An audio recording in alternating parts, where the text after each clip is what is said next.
আসছি পরের খবরে। বসিরহাট লোকসভা কেন্দ্রের বিজেপির প্রার্থী রেখা পাত্রের ছায়াসঙ্গী পিয়ালি দাস ওরফে মাম্পির বিরুদ্ধে এলাকায় মহিলা লিখিত অভিযোগ দায়ের করেছিল। আর এই মাম্পি এলাকার মহিলাদের সন্দেশখালী থানায় নিয়ে গিয়ে তৃণমূল নেতাদের বিরুদ্ধে মিথ্যে অভিযোগ দায়ের করেছিল এবং সাদা কাগজে সই করে অভিযোগ করেছিল। আর সেই অভিযোগের ভিত্তিতে গত কয়েকদিন আগে সন্দেশখালী থানার পুলিশ মাম্পি দাসের বাড়িতে নোটিশ দিয়েছিল। আর এরপর আজ মঙ্গলবার বসিরহাট আদালতে আত্মসমর্পণ করে মাম্পি। তারপরে তাকে 7 দিনের জেলা হেফাজতের নির্দেশ দেয় আদালত। আর এই বিষয়ে বিস্তারিত আমরা জানবো এই মুহূর্তে সরাসরি আমাদের প্রতিনিধি সিরাজুল রয়েছে। যেমনটা আপনাদের বলছিলাম, বসিরহাট লোকসভা কেন্দ্রের বিজেপি প্রার্থী রেখা পাত্রের ছায়াসঙ্গী পিয়ালি দাস ওরফে মাম্পির বিরুদ্ধে এলাকার মহিলারা লিখিত অভিযোগ দায়ের করেছিল এবং আজ পিয়ালি দাস নিজেই আত্মসমর্পণ করে। আর এই বিষয়ে বিস্তারিত আমরা জানবো আমাদের সরাসরি গ্রাউন্ড জিরো থেকে প্রতিনিধি সিরাজুল রয়েছে। সিরাজুল, যেমনটা জানতে পারা যাচ্ছে, বসিরহাট লোকসভা কেন্দ্রের বিজেপি প্রার্থী রেখা পাত্রের ছায়াসঙ্গী যে পিয়ালি দাস, সে আজ নিজেই আত্মসমর্পণ করেছে। বিস্তারিত কি উঠে আসছে? দেখো শোনা, সন্দেশখালী নিয়ে কিন্তু ফের আবার উত্তাল শুরু হয়ে গেছে। তার মধ্যে দিয়ে কিন্তু বেশ কয়েকদিন আগে কিন্তু যে মিনতি মাইতি তিনি কিন্তু অভিযোগ করেছিলেন যে পিয়ালি যে দাস ওরফে মাম্পি, এই পিয়ালি দাস কিন্তু মিথ্যে সাদা কাগজে সই করে মিথ্যে অভিযোগ করিয়েছিলেন, ধর্ষণের অভিযোগ। সেই একাধিক অভিযোগের ভিত্তিতে কিন্তু এই নিয়তি মাইতি অর্থাৎ মিনতি মাইতি তিনি কিন্তু অভিযোগ করেছিলেন এই মাম্পি দাসের বিরুদ্ধে। সেই অভিযোগের ভিত্তিতে কিন্তু সন্দেশখালী থানা কিন্তু তদন্ত নামার পরে মাম্পি দাসের বাড়িতে যায়। মাম্পি দাসের বাড়িতে গিয়ে মাম্পি দাসকে না পেয়ে তার বাড়ির দেওয়ালে কিন্তু নোটিশ টানিয়ে দিয়ে আসে, অর্থাৎ 3 দিনের মধ্যে তাকে কিন্তু হাজিরা দিতে হবে সন্দেশখালী থানাতে।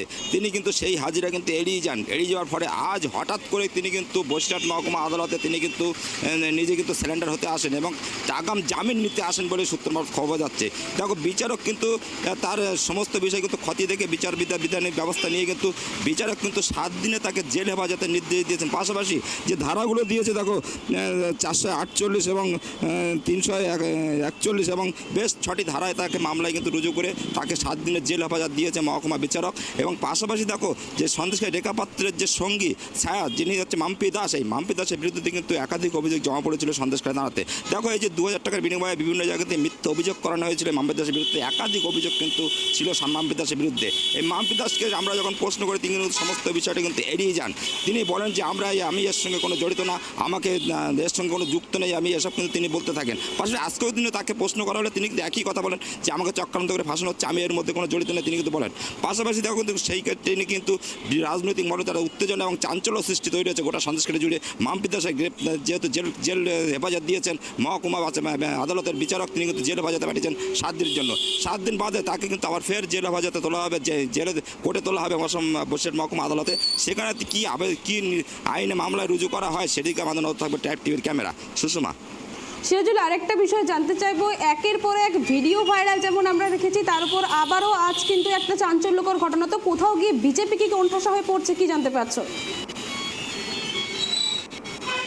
দেখো সুষমা, যেটা সন্দেশখালী কিন্তু ফের বিজেপিরা কিন্তু উত্তাল করছে, সেই চিত্র কিন্তু উঠে আসছে বারবার।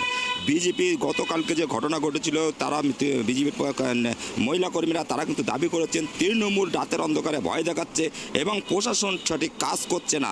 তাহলে প্রশ্ন উঠছে, আমরা এখনও পর্যন্ত সন্দেশখালীতে এমন কিছু তথ্য পাইনি যেখানে তৃণমূল ভয় দেখাচ্ছে, এরকম কোনো তথ্য কিন্তু আমাদের সামনে আসেনি।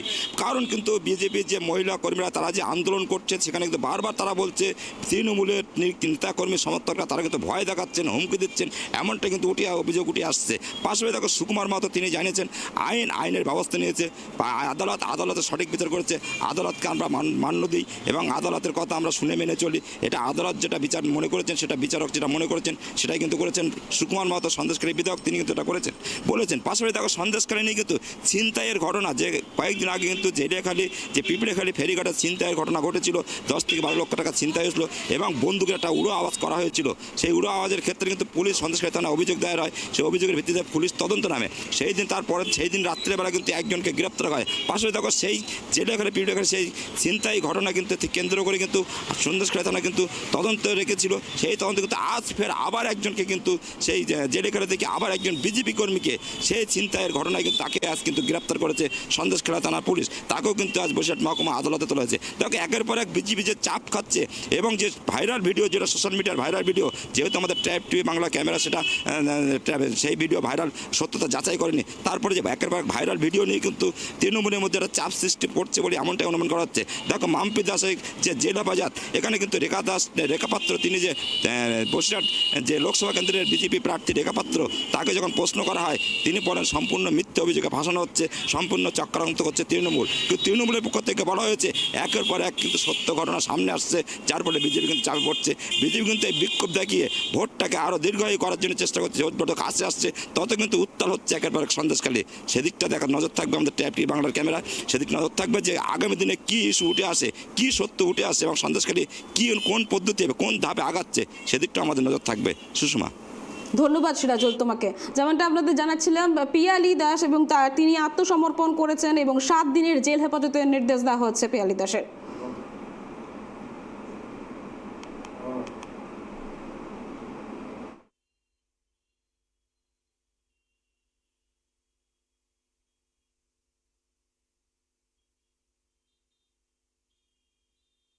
সম্পূর্ণ ফেক একটা অ্যালিগেশন করা হচ্ছে।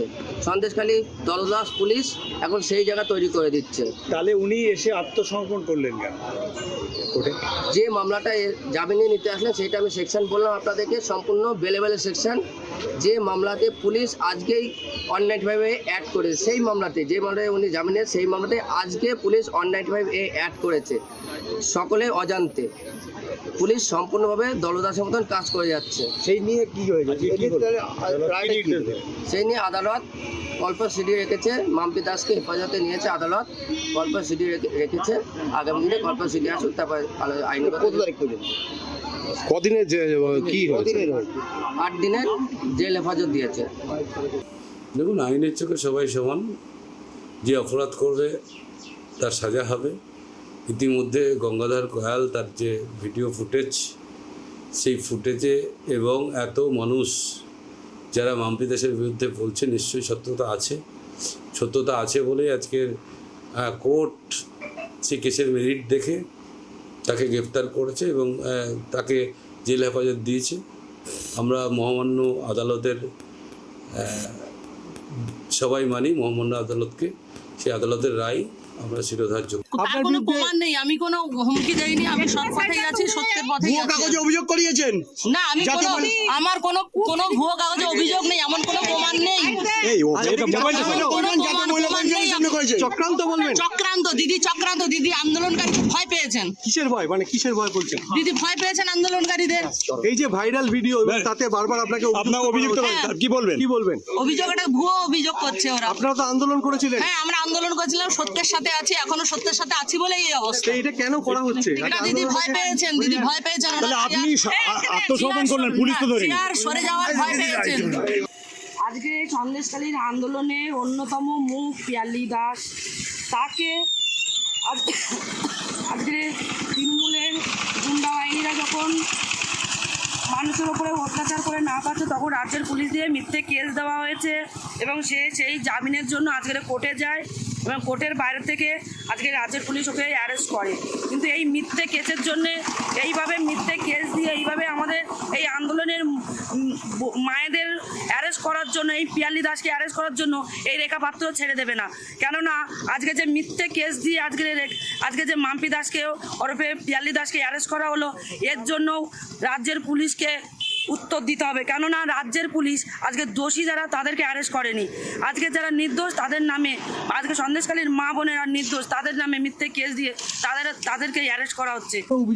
ভাইবে দ্বারা তাকে আটকানো হয়েছে, ফলস পারসুয়েশন এবং ভয়ভীতি যে দেখাচ্ছে, যে কেস তুলে নেওয়ার জন্যে ভয় দেখানো, যে আমাদের এই কেসগুলো তুলে নিতে হবে, এই যে ভয় দেখানো যে সেকশন 195 এই ধারায় মূলত তাকে নিয়েছে। এবং সন্দেশখালী থানা যে 7/5/2024 তারিখে 221 নম্বর কেস স্টার্ট করেছিলেন, তারই ভিত্তিতে 448, 323, 325, 506, 509 এবং অ্যাডিং সেকশন 195 ধারায় অভিযোগ আনা হয়েছে।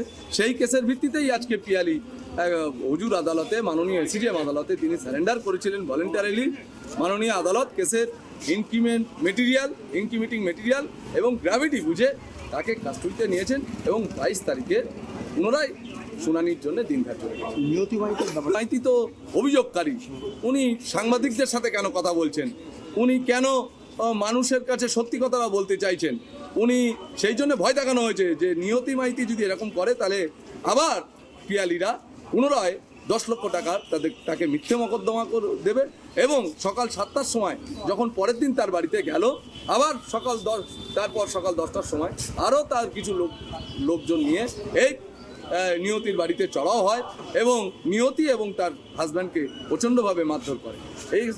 এই ঘটনার ভিত্তিতে সন্দেশখালী থানা 221 ধারা মতে ওখানকার ভারপ্রাপ্ত আধিকারিক তিনি এজাহার নেন এবং সেই কেসের ভিত্তিতেই আজকে পিয়ালিকে কাস্টডিতে নেন।